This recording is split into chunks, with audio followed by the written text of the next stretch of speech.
Les gens nous disent, venez nous sauver. Les gens nous disent, PCI au secours. Cet appel est entendu. Et avec l'aide de Dieu, nous y arriverons de façon pacifique. Nous ne sommes ni naïfs, ni idéalistes quand nous disons que nous allons utiliser l'arme la plus puissante que Dieu a mise à notre disposition, qui est le Verbe. Les armes sont pour les faibles d'esprit. L'arme la plus puissante, c'est le Verbe. C'est bien comme ça que Dieu a créé le monde. L'arme la plus puissante, c'est le Verbe.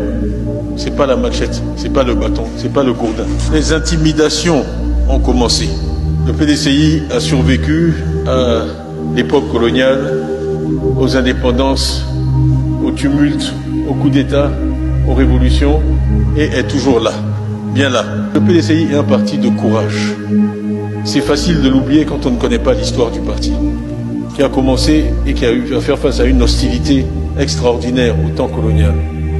Et je répète que le défi auquel nous devons faire face aujourd'hui est moins difficile que celui auquel on a fait face à l'époque coloniale. Où on me dit, oui, les gens trichent aux élections. Mais les gens trichaient aux élections. Moi, on m'a raconté les élections des années 40 ou 50.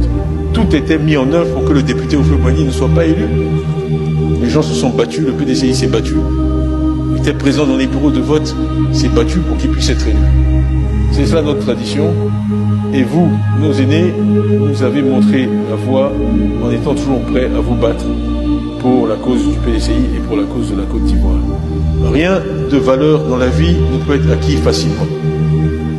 Rien de valeur dans la vie ne peut être acquis facilement. Nous souhaitons remettre le pays sur les rails.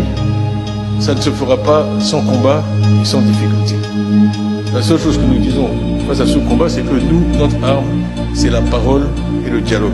Ce n'est jamais la mitraillette ou la machette ou la kalachnikov. Comme on a un peu de mémoire aussi, moi je sais que le 20 décembre 2023, ça a été une des journées à la fois les plus difficiles de ma vie et les meilleures de ma vie. Pour ceux qui s'en souviennent, c'est le jour du verdict de nos deux amis qui, après avoir fait interdire notre congrès du 16 décembre 2023, à Abidjan, avait de nouveau porté plainte dans le but de faire interdire la tenue du congrès sur toute l'étendue du territoire national.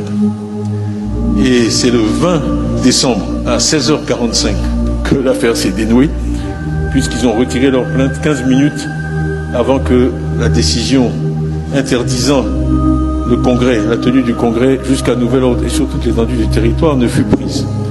Donc ce n'est pas une date anodine, je ne l'ai pas choisie par hasard, c'est une date qui est marquante dans l'histoire du PDCI, qui nous a permis d'éviter le piège qu'on nous tendait.